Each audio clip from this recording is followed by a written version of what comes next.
How much are Broncos season tickets increasing by? Are the Nuggets still the Lakers' daddy? Plus more drama for the 49ers ahead of the Super Bowl. This is your Denver Sports Daily for February 9th. Let's go. Taking you through your morning headlines, it's Denver Sports Daily with Rachel V. Hill. We're starting off the show with your Mile High Minute presented by Smashburger. The Nuggets took on the Lakers in LA, unveiling one of 3 Kobe statues, and none other than Russell Wilson was in attendance, sporting a new haircut as well. He was obviously there with Sierra. Lots of people tagging me on this video. I kind of find it funny. We're all in a new Russell Wilson stage of life, apparently. But Adam Sandler was in attendance for the actual game, and MPJ started things off for the Nuggets, looking real hot, draining some nice threes, getting them started, and Jamal finishing it. He had an absolute crazy second half. So fun to watch. Obviously, you can see 27 points for MPJ, 29 points for Jamal Murray. Jokic, of course, in there, but he's always getting stuff. And then the team had 33 team assists. So that was good. Michael Malone highlighting that from the team, but it is a back-to-back, and the Nuggets take on the Kings tonight. So make sure you tune into that one. That is a 8 p.m. start. Again, another late one. Now, the Broncos season ticket renewals have a price increase. There is a wait list of more than 100,000 people waiting to get Broncos season tickets. I'm pretty sure my name is actually in there too, even though my family has some. My name's in there for individuals, and I think I'm like 70,000 people deep. But there's a price increase of 7.9% that ranks in the middle of the pack for the NFL. It averages between 7.5% and 8%, so it's definitely near the top. How about this one, though? The Lions announced a 30% increase on season ticket sales, and the Bears announced an 8%. The average ticket price for 2024 for the Broncos was $143. The NFL honors went on last night. Coach Prime and Shiloh were in attendance, and Joe Flacco wins Comeback Player of the Year. Here's where things get a little confused. So the scoring system now doesn't really make a whole lot of sense for me. Damar Hamlin, which many people thought were going to win Comeback Player of the Year, had 21 first-place votes, and Joe Flacco had only 13.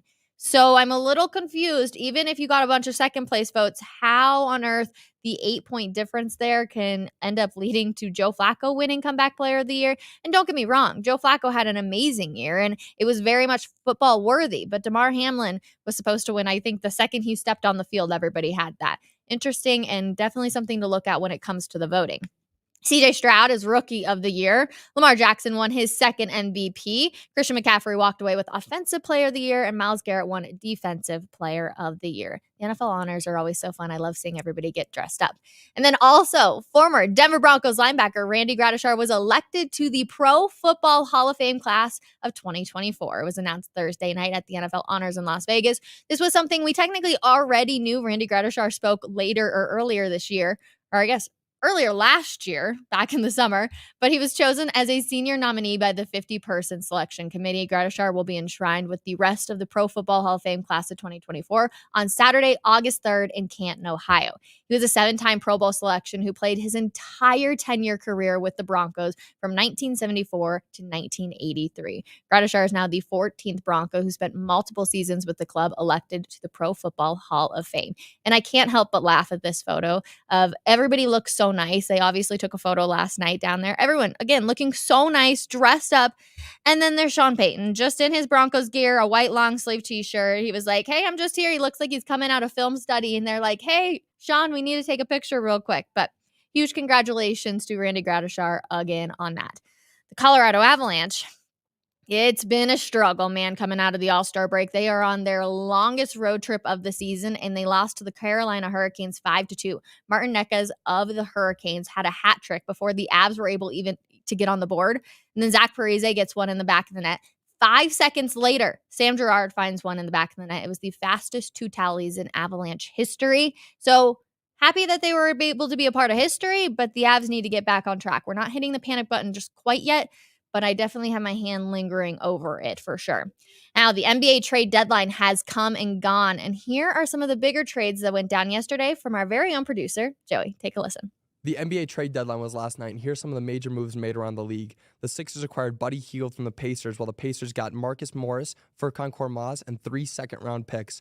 The Mavericks acquired P.J. Washington from the Hornets, while the Hornets received Seth Curry, Grant Williams, and a 2027 first-round pick. The Bucks got Patrick Beverley from the Sixers, while the Sixers acquired Cameron Payne and a 2027 second-round pick. The Raptors acquired Spencer Dinwiddie from the Nets, while the Nets acquired Dennis Schroeder and Thad Young. The Knicks got Bojan Bogdanovic and Alec Burks from the Pistons, while the Pistons got Quentin Grimes, Malachi Flynn, Evan Fournier, Ryan Arcidiacono, and 2 second-round picks. The Thunder acquired Gordon Hayward from the Hornets. The Hornets then got Trey Mann, Davis Bertans, Vasilije Micic, and draft compensation. Though the Nuggets didn't make any big moves, other teams are trying to build to reach what the Nuggets built last year. The 49ers had a lot of adversity this week as they prepare for the Super Bowl. We talked about it earlier on in the week. They had some bad practice fields. They weren't happy with that. And now a fire alarm goes off at their team hotel at 6 a.m. George Kittle surveyed who was the angriest of all his teammates, and he said it was between Christian McCaffrey and Nick Bosa. McCaffrey spoke on it at Media Day, and he's not so sure it was an accident. Take a listen. Anytime you're not at home, you're not in your area, you just have to expect adversity. I go into these things, just try to find my zen, expect, as soon as the fire alarm went off, I just laughed. I'm like, of course this would happen. It's part of it, Is it random? No. I think there's no way it's random, but it's part of it, It's just more wood thrown in the fire.